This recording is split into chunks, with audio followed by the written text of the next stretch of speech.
东突厥斯坦信息中心首席执行官阿卜杜吉里里·卡尔卡西访问了位于荷兰宰斯特的欧洲东突厥斯坦文化教育协会。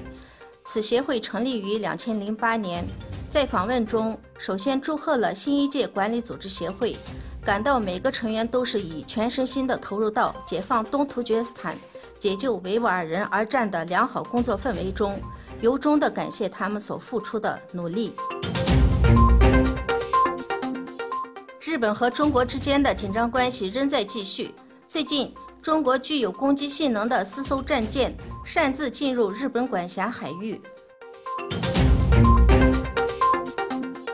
法国总统马克龙应美国总统特朗普的正式邀请抵达美国，进行为期3天的国事访问。预计他将在会谈中提到美国和欧盟之间的自由贸易，以及与伊朗核问题争端有关事项。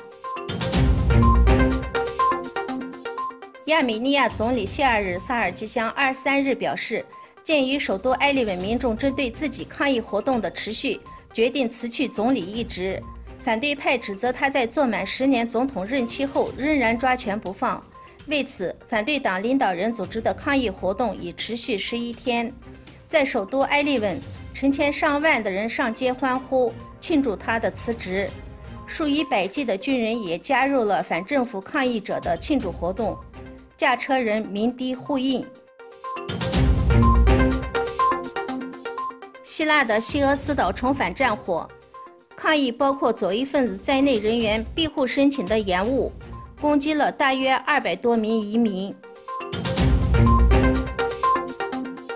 当地时间4月22日，为期2天的联合国非正式会议在瑞典闭幕。联合国安理会成员国及联合国秘书长古斯特出席了此次会议，并在会上讨论了叙利亚局势。各方强调，必须在联合国的主导下启动政治进程，